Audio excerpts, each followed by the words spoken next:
Hello बच्चों, जैसा कि अब आप सभी देख पा रहे हैं कि हमें हमारा ये जो हम इम्पोर्टेंट आर्ट एजुकेशन के बेस पे जो इम्पोर्टेंट आर्टिकल हैं वो हम देख रहे थे संविधान के। आरटी एक्ट के हम पहले देख चुके हैं, ये संविधान के हमारे चल रहे थे, जिसमें कि हमने अपने पार्ट फर्स्ट में आर्टिकल 32 तक किया था। अब हमें पार्ट सेकंड में करना है आर्टिकल 45 तक। जैसा कि आप सभी को पता है कि अब हमें 45 से देखना है, तो मैंने आपको पिछले वीडियो में बताया था कुछ कि जो आर्टिकल 45 है, जो बच्चे या जो लोग क्रिकेट देखना पसंद करते हैं वो 45 से रिलेट कर पाएंगे। तो उस हिसाब से थोड़ा याद कर लेंगे कि आर्टिकल जो 45 है वो early childhood care and education के लिए है।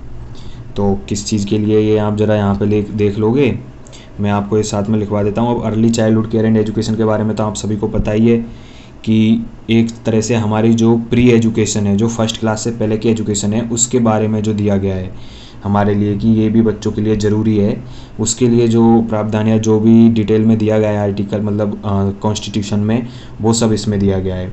और इसकी एज आप सभी को पता है 0 से लेकर 6 साल की है, क्योंकि उससे पहले तो हम उसके बाद में हम चले जाते हैं अपने स्कूल में।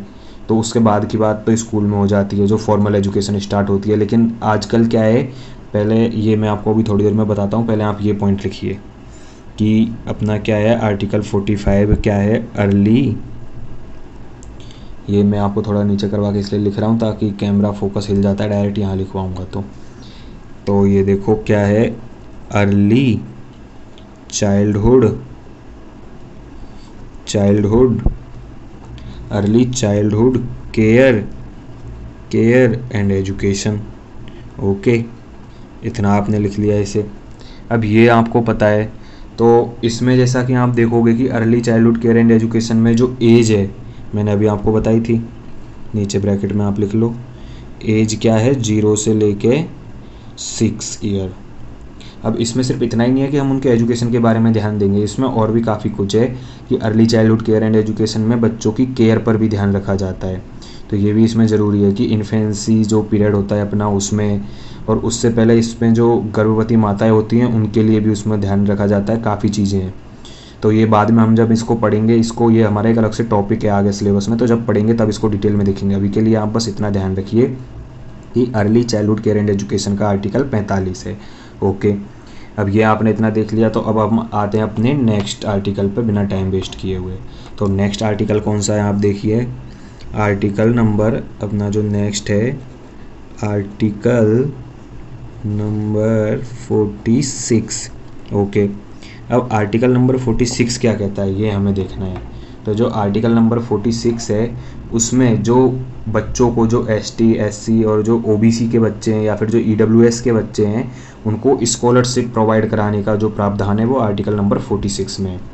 तो ये आपको लिख लेना है कि जो पिछड़े वर्ग के बच्चे हैं, जो कैपेबल नहीं है, उनके लिए क्या है स्कॉलरशिप देने का। तो आप लिखेंगे इसको प्रोवाइड स्कॉलरशिप प्रोवाइड स्कॉलरशिप किसके लिए, फॉर SC या फिर ST या फिर OBC या फिर EWS। तो इन सब के बच्चों के लिए जो स्कॉलरशिप मिलती है उसका जो प्रावधान है वो आर्टिकल 46 में है। ओके, ये आपने देख लिया। तो आपको पता ही है ये हमारे स्कूल लेवल पे अगर आप देखो तो स्कूल लेवल पर भी मिलती है। इसके अलावा आप इसको नॉर्मल देखोगे कॉलेज लेवल में भी मिलती है, और ये स्टेट वाइज भी होती है, कई स्टेट की होती है। और अगर आप इसको और डीपली देखो तो इसको कई प्राइवेट संस्थान है वो भी हमारे अपनी तरफ से स्कॉलरशिप प्रोवाइड करती हैं बच्चों को। मतलब कुछ तो टेस्ट लेके करती हैं, कुछ डायरेक्ट स्कॉलरशिप प्रोवाइड करती हैं। तो ये सब आप देखोगे तो काफ़ी कुछ इसमें आता है। तो स्कॉलरशिप का आपने देख लिया किसमें, आर्टिकल 46 में। बट इसमें जो है वो गवर्नमेंट है, वो मैं आपको बस थोड़ा सा जनरल नॉलेज के लिए बता रहा था कि उसमें प्राइवेट संस्थान भी स्कॉलरशिप प्रोवाइड करती हैं। अब इसके बाद में क्या है हम आगे देखेंगे, आगे हमें कौन सा देखना है आर्टिकल 48, क्योंकि 47 हमारे लिए ज़रूरी नहीं है। तो जो हमारे एजुकेशन से रिलेटेड जो ज़रूरी है हम वो देख रहे हैं। तो अगला हमें देखना है, तो अगला लिखिए आर्टिकल नंबर कौन सा 48, ये आपको लिख लेना है। आर्टिकल नंबर 48 में क्या है कि जो जानवर हैं, जंगली जानवर या फिर जो जंगली पौधे हैं, जंगल में जो प्लांट काटे जाते हैं लोगों के द्वारा, अब इंसान क्या है कि आपको अगर पता होगा डाटा किस तरह से, आप अगर देखो तो बहुत जंगल काटे जा रहे हैं, लोग अपनी आवश्यकताओं के अनुसार बहुत जंगल काट रहे हैं, रहने के लिए देखो या फिर लकड़ियों के लिए देखो, जिस भी चीज़ के लिए देखो। तो मतलब इंसान, अब क्या ही बताऊँ मैं, प्रकृति के साथ कैसा दुर्व्यवहार करता है, तो ये सब आपको पता ही है। तो उसी के लिए जो मतलब उनके डिफेंस में यानी उनके रक्षण में जो भी नियम या जो भी कानून है वो सब आर्टिकल 48 में है, या फिर कौन से रिजर्व जगहें हैं, इन सब के बारे में जितना भी बताना है या जानना है वो सब 48 में आ जाता है। तो ये आप लिख लेंगे यहाँ पे इसकी लैंग्वेज में इसको, प्रोवाइड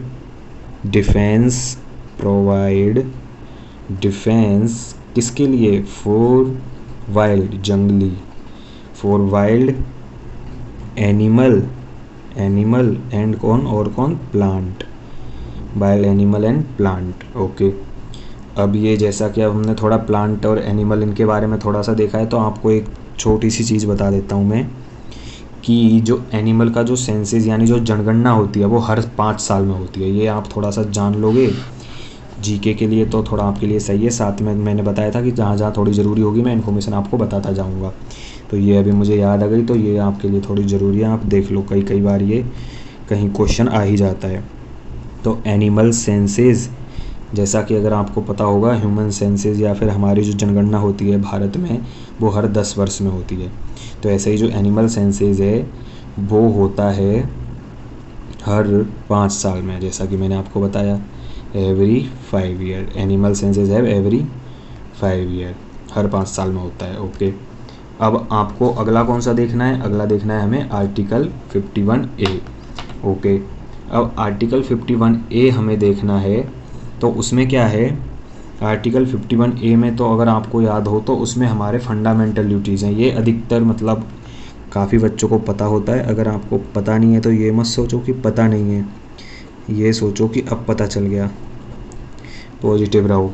और अब याद रखना, आगे भूलना मत कि हमारे जो फंडामेंटल ड्यूटीज़ हैं वो आर्टिकल 51A में आती हैं। ओके, इसके आगे आप लिख लो 51A, फंडामेंटल ड्यूटीज़। ओके, ये लो, ये आपने लिख लिया। अब फंडामेंटल ड्यूटीज़ के बारे में हमने देख लिया। अब इसके बाद में संविधान में अमेंडमेंट होता है, और अमेंडमेंट के बाद में 51A जुड़ता है, और जो 51A है वो क्या है कि उसमें पेरेंट्स की ड्यूटी भी जुड़ती है। और जो पेरेंट्स की ड्यूटी जुड़ती हैं उसमें मैंने आपको बताया था कि पेरेंट्स की कौन कौन सी ड्यूटीज़ जुड़ती हैं, कि बच्चों को शिक्षा देने का जो अधिकार है तो उसकी एक ड्यूटी है पेरेंट्स की भी, कि पेरेंट्स की ये ड्यूटी बनती है कि वो भी उनको शिक्षा दिलवाएं या शिक्षा को उन तक पहुंचाएं, इसमें उनको मदद करनी है। तो ये पेरेंट्स की एक ड्यूटी है कि बच्चों को शिक्षा उपलब्ध कराएं। तो ये हमारा फिर 51A में एक और ऐड किया गया 51A। तो जो हमारी पहले फंडामेंटल ड्यूटीज़ थी वो 10 थी, और बाद में जब ऐड हुई तो वो थी 11। और ये सब कब हुआ था, नॉर्मल जब 51A जुड़ा था, जो हमारा 51 में जो A जुड़ा था, A में जो फंडामेंटल ड्यूटीज़ थी ये हमारा जुड़ा था 42 कॉन्स्टिट्यूशनल अमेंडमेंट, उससे जुड़ा था। तो ये तो आप नीचे ही लिख लोगे ये वाली लाइन कि क्या लिखना है हमें, थ्रू चलो डायरेक्ट यही पूरा लिखवाता हूँ आपको, article 51A add in constitution. Okay, constitution through किसके द्वारा ऐड हुआ था, 42 कॉन्स्टिट्यूशनल अमेंडमेंट इन 1976। तो ये आपको लिखना है थ्रू 46। चलो इसको आप थोड़ा ब्लू से लिख लो ताकि ये थोड़ा हाईलाइटेड टाइप रहे और आपको नोट्स बनाने में दिक्कत ना हो। तो 42 कॉन्स्टिट्यूशनल अमेंडमेंट्स। ओके, तो ये आपको पता चल गया। अब इसमें आपको देख लेना है ये अमेंडमेंट्स, स्पेलिंग आप थोड़ा देख लो। और ये कब हुआ था मैंने आपको अभी बताया, तो आपको आगे लिख लेना है इन 1976। ओके, ये लो, ये आपको अच्छे से यहाँ दिख जाएगा। तो इतना हो गया। ओके, तो अब हम आगे देखेंगे कि 51A उसमें मैंने आपको कभी क्या बता रहा था कि 10 थे और अब आगे 11 होंगे। तो जो 11 होंगे, अब हमें वो देखना है कि 11वां मैंने आपको बता ही दिया है वैसे तो ओरली तो, कि पेरेंट की ड्यूटी जुड़ जाती है, तो वही ओरली आपने देख लिया। अब उसको आपको रिटर्न में लैंग्वेज में लिखवा देता हूँ। इससे पहले मैंने आपको लिखवा ही दिया कि जो 51A था वो किसकी वजह से ऐड हुआ था। तो अब आप अगला डालेंगे आर्टिकल 51A के, तो ये आप यहाँ पे अगला डाल देंगे, अगला डाल देंगे आर्टिकल 51A और के, ये आपको डालना है। अब आर्टिकल 51A के में क्या था ये तो आपको बता चुका हूँ, तो उससे अच्छा आप डायरेक्ट लिखिए बिना टाइम वेस्ट किए हुए।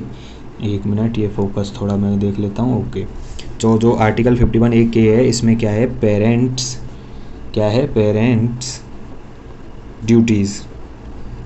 और आप थोड़ा सा इन ब्रैकेट अगर लिखना चाहो, कंफ्यूज ना हो इसलिए तो लिख लेना किसमें, पेरेंट्स ड्यूटीज़। वैसे अधिकतर सब चीज़ के, पर यहाँ हम जिस हिसाब से देख रहे हैं रिगार्डिंग एजुकेशन, थोड़ा ये आप रिलेट कर पाओगे, याद रहेगा कि वो एजुकेशन के इंपॉर्टेंट देखते हैं। बाकी पेरेंट्स की सारी ड्यूटीज़ इसमें दिखाई गई थी, ज़रूरी नहीं है कि सिर्फ एजुकेशन की थी, लेकिन ये आपको याद करने के लिए मैं बता रहा हूँ, ताकि आप इससे थोड़ा रिलेट करके अच्छे से याद रख पाएंगे।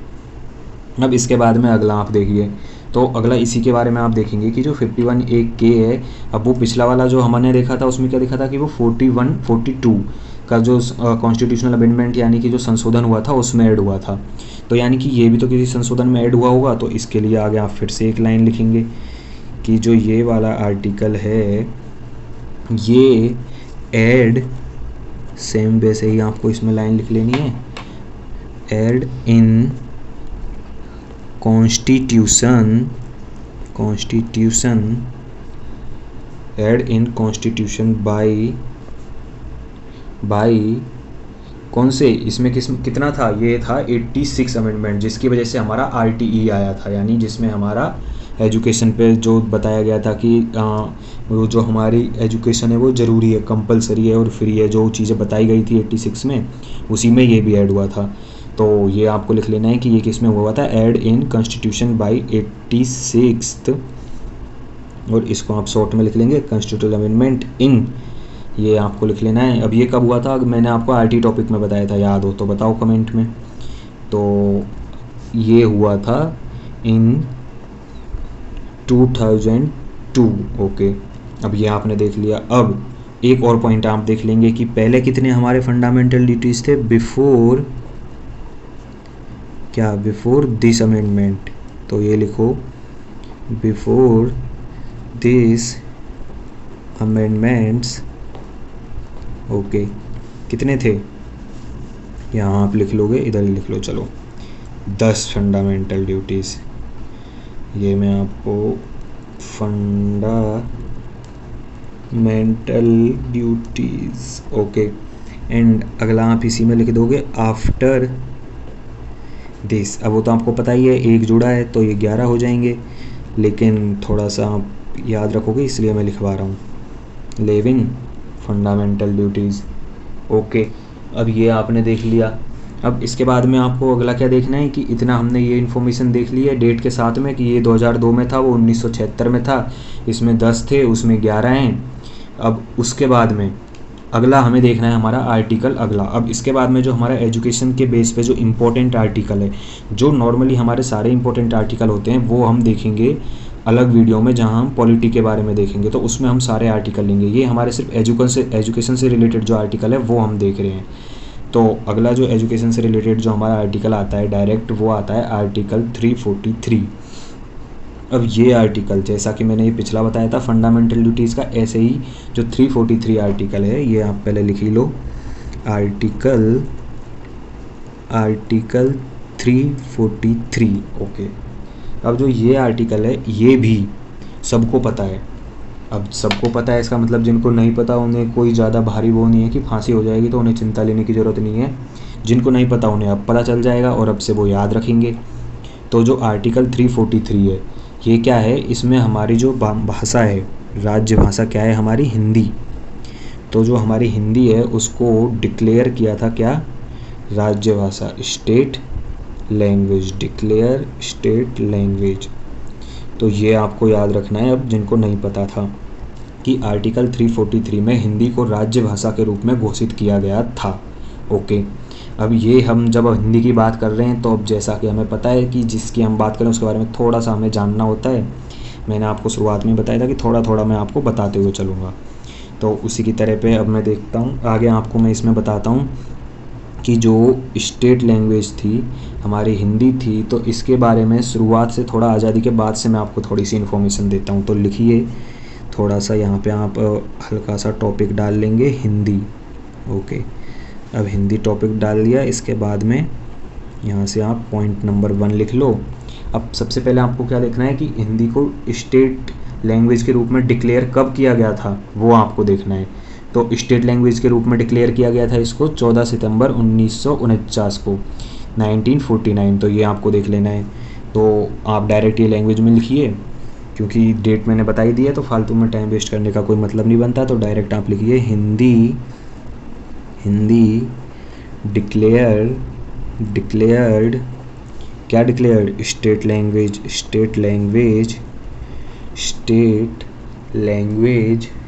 लैंग्वेज ऑन कब, मैंने अभी आपको बताई थी 14 सितंबर और 1949, 1949। ओके, ये आपने देख लिया। अब 1949 में हमने इसको स्टेट लैंग्वेज के रूप में डिक्लेयर किया था। तो उसके बाद में अब ऐसा नहीं है कि इसी दिन से हम हिंदी दिवस मनाने लग गए 1949 के बाद 1950 में इस दिन हिंदी दिवस मनाना। नहीं, आप सभी को पता है कि हिंदी दिवस कब मनाया जाता है। चलो पहले वही वाली आप लाइन लिखिए डायरेक्ट कि हमारा नेशनल जो हिंदी डे आता है, नेशनल हिंदी डे, वो कब आता है तो वो आपको पता ही है। ये लो आप ये लिख लोगे डायरेक्ट कब, 14 सितंबर को। ओके, अब फर्स्ट नेशनल हिंदी डे कब मनाया गया, ये नहीं कि 49 या 50 के आसपास। तो ये आप देखेंगे फर्स्ट नेशनल हिंदी डे। तो जो फर्स्ट नेशनल हिंदी डे था वो 14 सितंबर कब मनाया गया था, 14 सितंबर 1953। ये आपको अब याद रखना है। इसको थोड़ा ऊपर करता हूँ, 1 मिनट।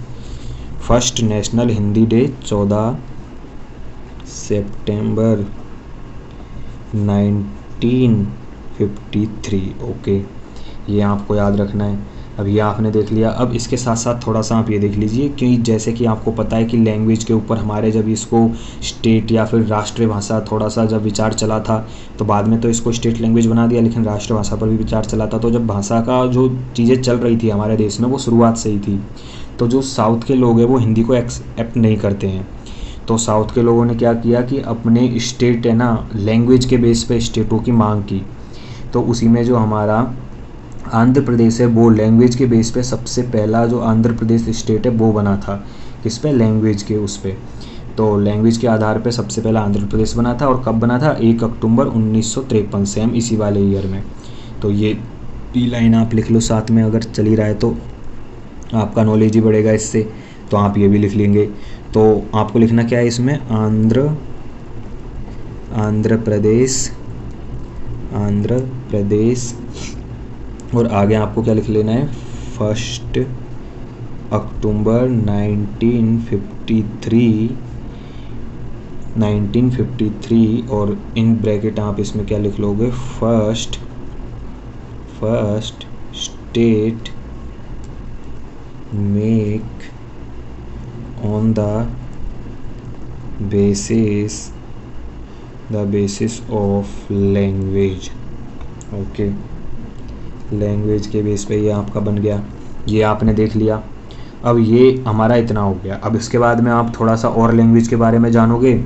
तो हमारे संविधान में जो लैंग्वेज का जो पूरा पार्ट है, आप जो कह सकते हो लैंग्वेज पोर्शन या जो लैंग्वेज पार्ट है, वो संविधान के कौन से पार्ट में है, तो 17वें पार्ट में। तो अगला आपको यही लिखना है, language is 17 part in constitution. संविधान में ये हमारे इतने 17वें भाग में। अब एक और पॉइंट आप लिख लोगे। अगला पॉइंट आप क्या लिखोगे कि लैंग्वेज किस मिनिस्ट्री के अंदर आती है, तो लैंग्वेज हमारी आती है होम मिनिस्ट्री के अंदर। तो लैंग्वेज रिलेटेड या फिर कम अंडर लिख लो, कुछ भी लिख लो जो आपको समझ आए, language related to home ministry ये आपने लिखा। अच्छा, तो सॉरी ये आपको दिख नहीं रहा था, मैंने इस पेज को ऊपर कर दिया, तो ये वापस रिपीट कर देता हूँ मैं। तो language related to home ministry, ये अपना अधूरा रह गया था, तो होम मिनिस्ट्री ये आपको पता चल गया। अब इसके साथ में आपको एक दो पॉइंट और, मैं लैंग्वेज की बात चली रही है तो बता देता हूँ।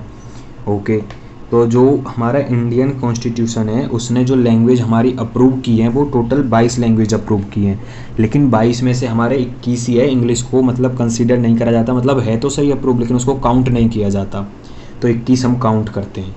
तो अगला एक और पॉइंट आप लिख लेंगे, ये नॉर्मल पॉइंट है लैंग्वेज हमारे, तो ये आप देख लोगे कि इंडियन कॉन्स्टिट्यूशन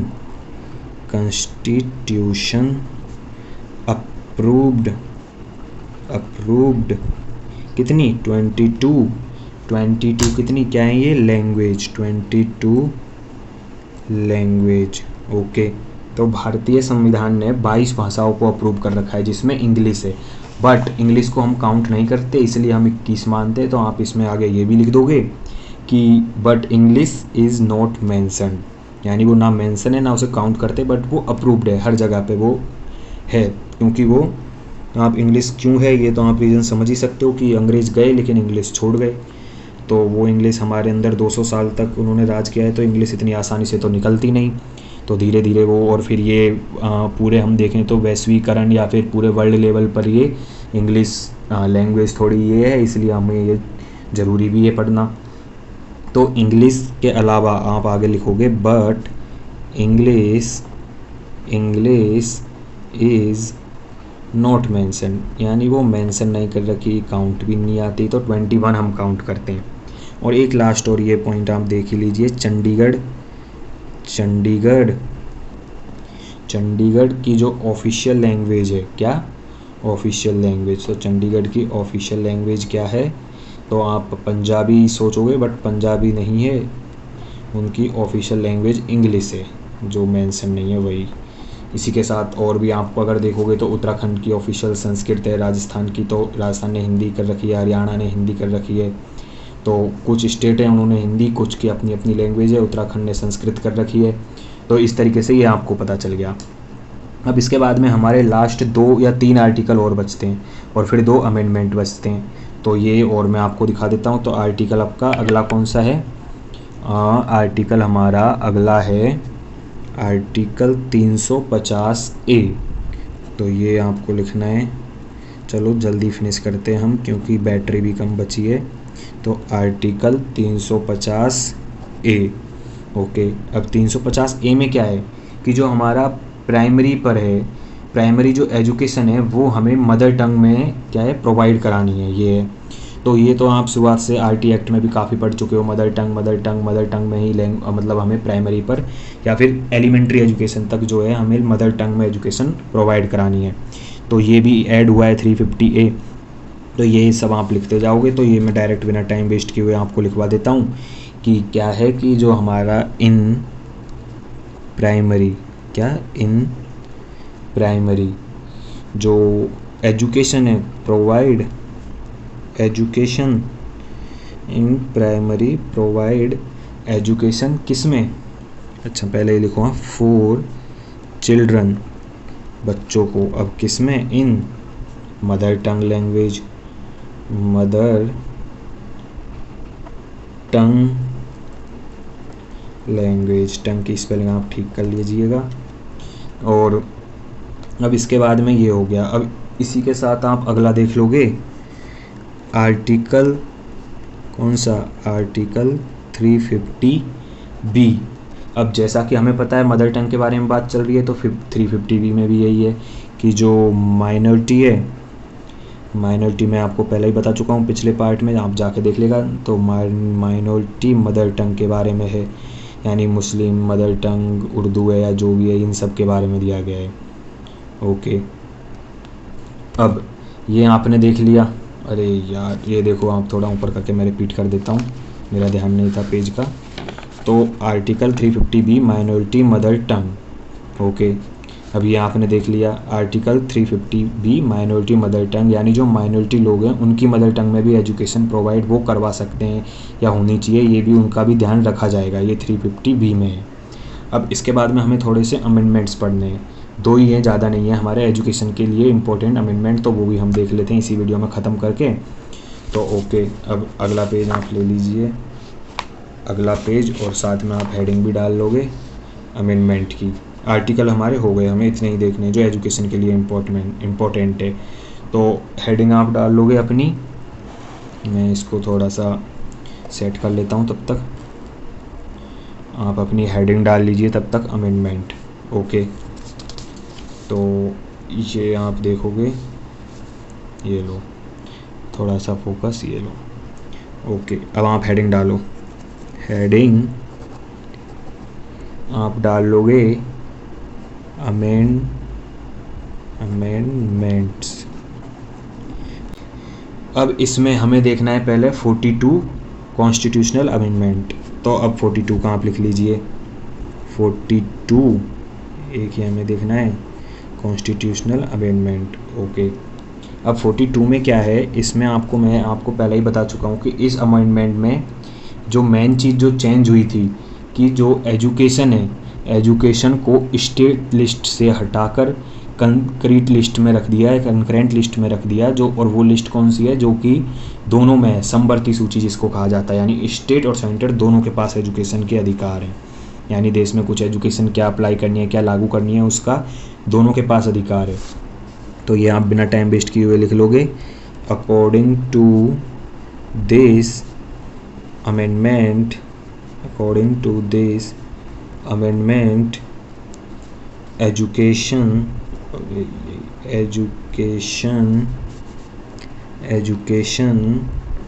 मेंशन सेकंड, ये आप थोड़ा सा फोकस देख लोगे, मेंशन इन कंकरेंट लिस्ट, कहाँ से, फ्रॉम स्टेट लिस्ट, यानी राज्य, पहले ये सिर्फ राज्य के पास था एजुकेशन, अब उसको राज्य से हटाकर दोनों में कर दिया, समवर्ती सूची में कर दिया है, ये अपना है। अब एक चीज़ और आपको अगला एक थोड़ा सा आर्टिकल मतलब इसमें देख लेना है, आर्टिकल 352। तो 352 में क्या है कि सिर्फ जो सेंट्रल गवर्नमेंट है वो, यानी उन्होंने ले तो लिया, लेकिन जो स्टेट के पास जो एजुकेशन के जो अधिकार है उनको सिर्फ जब ही चेंज कर सकते हैं, या जितने भी मतलब एजुकेशन से या फिर और भी जितने भी राज्य के जितने भी अधिकार होते हैं उनको सेंट्रल गवर्नमेंट तभी हाथ लगा सकती है, या उनके राज्य के जो नियम है उनको तभी, जब उस लिस्ट में जो भी चीज़ें हैं उनको तभी बदल सकती है, तब देश में इमरजेंसी हो। तो इसी को आप लैंग्वेज में लिख लोगे, एक थोड़ा सा नोट डाल के कि आर्टिकल या फिर अकॉर्डिंग टू आर्टिकल 352 ये आप लिख लोगे। तो इसमें आपको लिखना है सेंट्रल गवर्नमेंट चेंज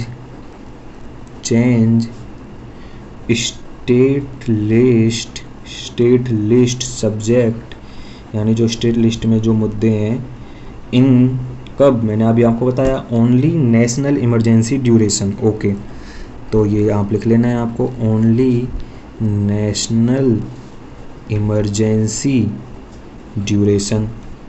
ओके, ये आपको पता चल गया। तो अब एक और आपको चीज़ देख लेनी है, ये तो 352 के बारे में आपने जान लिया। अब अपना लास्ट जो हमारा अमेंडमेंट है वो है 86। तो ये आप देख लीजिए, तो जो 86 कॉन्स्टिट्यूशनल अमेंडमेंट है ये आपका क्या है कि इसमें काफ़ी चीज़ें बदलाव हुई थी। एक तो हमने जो पढ़ाई है पूरा भी, जब से हमने आईटी एजुकेशन पिछले वाला टॉपिक हमारा पढ़ा था कि फ्री एंड कंपलसरी एजुकेशन जो है ये हमारा जो संविधान है इसमें ये चीज़ एक तो बोली गई थी जब ये अमेंडमेंट आया था 2002 में। आप एक काम करो, ईयर भी लिख लो। तो आप अगर ईयर लिख लो तो इसका मैं आपको यहाँ लिखवा देता हूँ 1976, और इसका ईयर तो आप लिख लो 2002, ये आपको मालूम ही है। तो इसमें क्या बोला गया था आप एक लिख लीजिए, जैसा कि मैंने एक चीज़ अभी आपको बताई, फ्री एंड कंपलसरी एजुकेशन, और बाकी डिटेल में आप ये सब देख ही चुके हो। तो फ्री एंड कंपलसरी एजुकेशन, और दूसरा आप देखोगे इसमें क्या है, आर्टिकल, ये सब उसी में था। आर्टिकल क्या है, 21A इसमें इंसर्ट हुआ था। और 21A के बारे में आपको कुछ बताने की ज़रूरत नहीं है, पूरा मैंने आपको बताया है, आरटी एजुकेशन पढ़ते वक्त पूरा वही था। और इसके बारे में ही है कि इसकी जो क्लास है, क्लास कब से कब तक, फर्स्ट से लेके 8th तक, यानी एलिमेंट्री लेवल तक था ये। और अगर आप इसकी एज देखोगे तो एज कितने से कितने तक, एज है इसकी 6 से लेके 14 साल तक। ओके। और इन स्पेशल सिचुएशन, स्पेशल बच्चों की सिचुएशन के हिसाब से देखा जाए तो 6 से लेके 18 साल तक है। ये आपने देख लिया। तो यहाँ पर ये अब हमारा ये पूरा टॉपिक कंप्लीट होता है। इसके अलावा अगर आपको कोई कन्फ्यूजन है तो कमेंट बॉक्स में आप पूछिए मेरे से। बाकी कोई कन्फ्यूजन वैसे होना नहीं चाहिए, ये सब फैक्चुअल नॉलेज है जो आपको याद करनी है, और मैंने ये आपको सब बता दिए पूरा लिख के, अच्छे से नोट्स बनवा के। नोट्स आप अपनी कॉपी में कर लीजिए, बाकी कोई कन्फ्यूजन हो तो पूछिए। बाकी थैंक यू।